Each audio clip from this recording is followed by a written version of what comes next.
देखो, मुझे लगता है जो अफगान में जो कुछ भी हो रहा है वो अत्यंत दुखद है, दुर्भाग्यपूर्ण है, और कोई भी लोकतांत्रिक देश इस बर्बर और आतंकी और कटुतापूर्ण जो ये कहा जाए उसको बर्दाश्त नहीं कर सकता है, इसमें कहीं दो मत नहीं। और यह अंतर्राष्ट्रीय राजनयिक मामला है, आप जानते हैं, और हमारी जो सोच है, भारत सरकार सारे अंतर्राष्ट्रीय परिस्थितियों पर नज़र रखी हुई है और उचित समय पर हम समुचित कदम उठाएंगे। लेकिन मैं विपक्ष, खासकर हम अपने कांग्रेस और वामपंथियों को ये पूछना चाहूँगा कि वो इस विषय पर मौन क्यों है। हम तो चाहते हैं, और हमने, आपने देखा कि विदेशों से कोरोना के कालखंड में भी ऐसे लोगों को जो फंसे हुए थे, लाखों हजारों लाखों लोगों को हमने वहाँ से लाने का काम किया। इसलिए सरकार, हम मानवीयता को महत्व देते हैं, हम इंसानियत को महत्व देते हैं, और हमारे लिए इस धरती पर हम तो प्राणी मात्र को भी, मनुष्य क्या, हम तो जड़ चैतन्य को महत्व देते हैं। सर्वे भवन्तु सुखिनः सर्वे सन्तु निरामया सर्वे भद्राणि पश्यन्तु माँ कश्चित् दुःख भाग्। सभी सुखी हो, सभी आरोग्य रहे। हम प्राणी मात्र का ही नहीं, हम जीव जंतु और कीट पतंग का भी ध्यान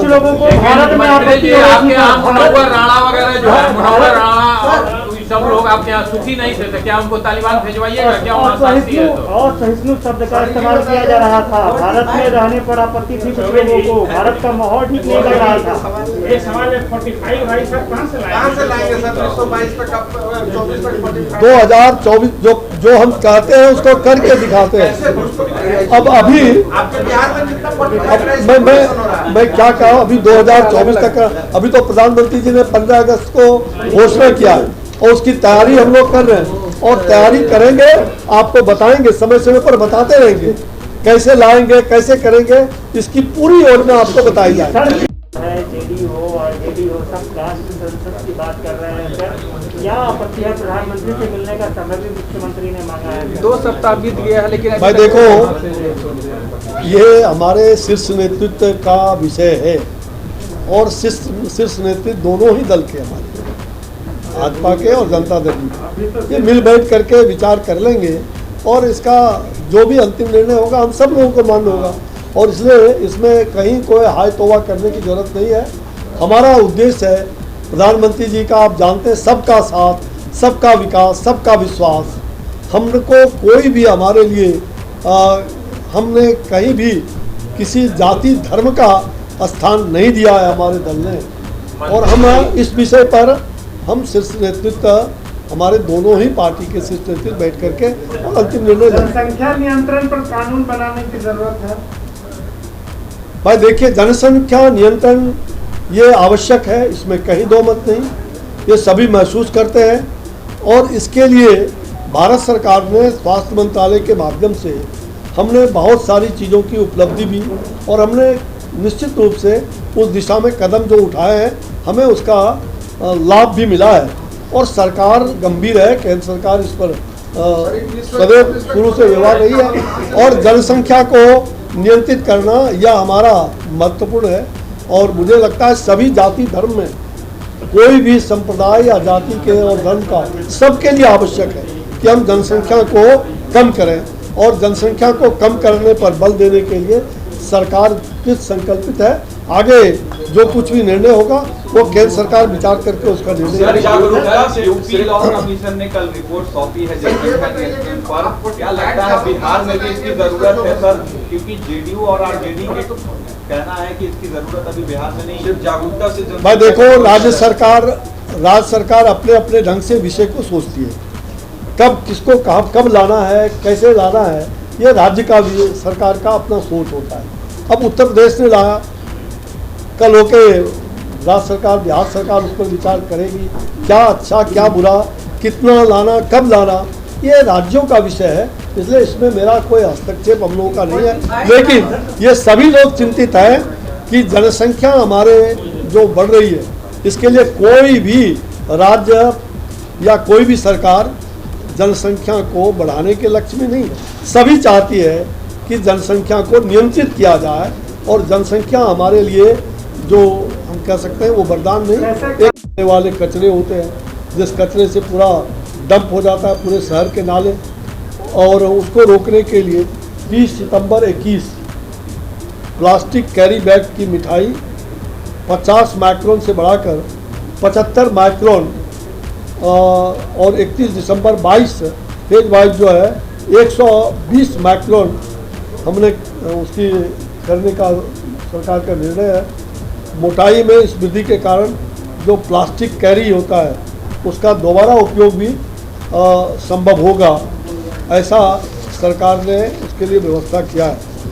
मुझे लगता है कि जो ऐसे कई योजनाओं को मूर्त रूप देने का काम किया, और एक महत्वपूर्ण बात जो प्रधानमंत्री जी ने नेशनल हाइड्रोजन मिशन की घोषणा किया है, नेशनल हाइड्रोजन मिशन, उसके जरिए हाइड्रोजन गैस का जो उत्पादन है और उसको अधिक से अधिक उत्पादन किया जाएगा और जिससे गाड़ियां चलाई जाएंगी।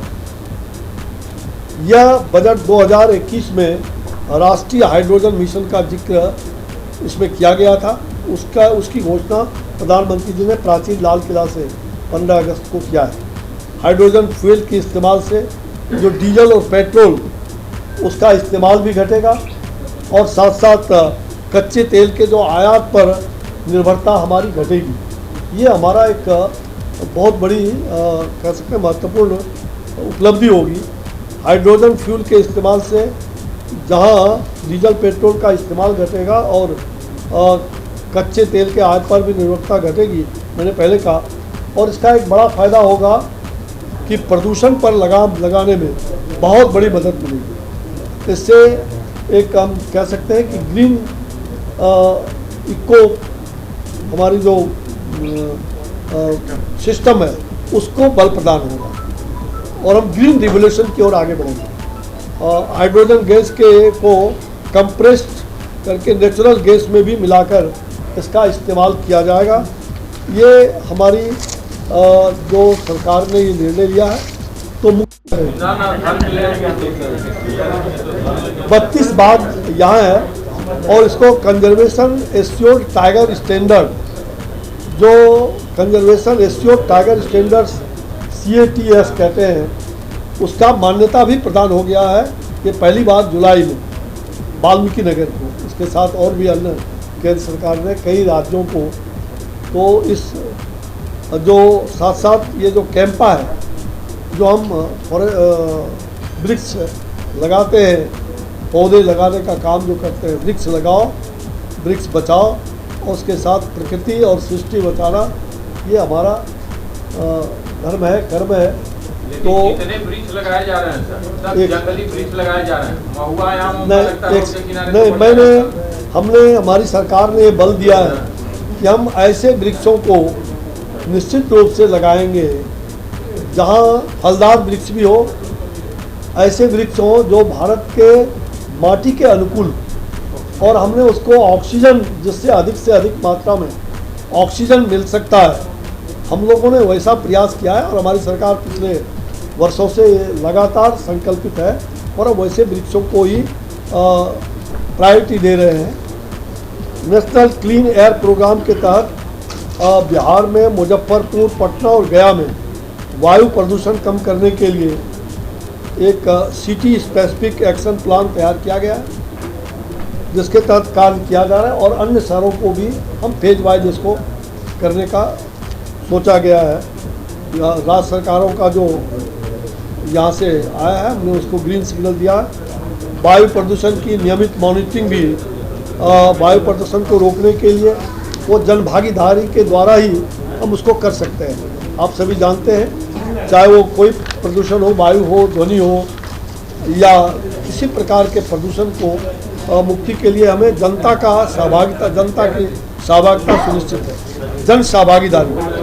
तो हमारी सरकार सहभागिता को इन 1,63,700.91 करोड़ रुपये के MSP मूल्य पर 500 82.45 लाख टन ये 12 जुलाई 21 तक चावल की सर्वाधिक खरीद की है।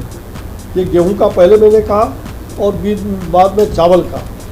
उसमें चालू खरीफ विपणन मौसम का 14-15 में जो हमने चावल उस दौरान किया था 320.40 लाख टन, अभी 582.45 लाख टन ये हुआ है। इस प्रकार का ये भारत सरकार का पूरी तरह से जो पूरे देश में हमने किया है गेहूं के बारे में और चावल के बारे में। आप सभी जानते हैं कि इस का कमती जाता बटा जाता सब हो जाता।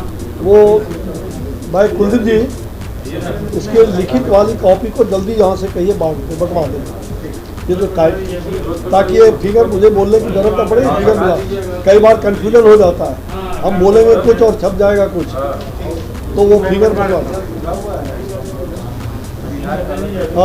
एक बात और आपको मालूम है कि वन पर्यावरण की भी जिम्मेवारी है। मैं सुबह प्रकृति के गोद में पहले वन को ही शहीद स्मारक के बाद वहाँ गया था और वहाँ हमारे सेक्रेटरी वन पर्यावरण विभाग के और चीफ कंजर्वेटर ऑफ फॉरेस्ट आप सब लोगों के सहयोग से वहाँ वन पर्यावरण में मैंने पहले कहा कि पौधे लगाए।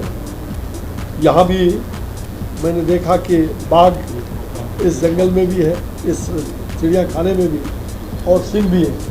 अभी एक सिंह है और 2 बाघ है। इसको और आगे बढ़ाने की योजना बनी है। बिहार विश्व में 3890 बाघ हैं पूरे विश्व में, जिसमें सबसे अधिक बाघ भारत में है। 2900 भारत में बाघ है। ये व्याघ्र योजना परियोजना हमारा टाइगर प्रोजेक्ट, साथ साथ डॉल्फिन प्रोजेक्ट और जो गंगा विशेष करके जो गंगा में और बिहार में कहलगांव से लेकर के और आगे भी साहिबगंज के उधर और इधर पटना से लेकर ये डॉल्फिन प्रोजेक्ट के रूप में विकसित करने का प्रधानमंत्री जी ने 2015 में इसकी घोषणा भी की थी। तो उसको डॉल्फिन प्रोजेक्ट को और साथ साथ व्याघ्र अभी 14 बाघ अभयारण्य हमारे बिहार में है और बिहार में वाल्मीकि नगर है, आप सभी जानते हैं। और मैं धीरे धीरे वाल्मीकि नगर में जहाँ साक्षात भगवान की कहा जाए रामायण की रचना वाल्मीकि जी ने वहाँ बैठ के किया था, महर्षि वाल्मीकि जी का, उनके आश्रम को भी मैं आगे अगले यात्रा में मैं वहाँ से शुरू करने वाला हूँ। हम लोगों को ले चलिए, यहाँ 32 बाघ हम लोग को भी सर ले चलिए।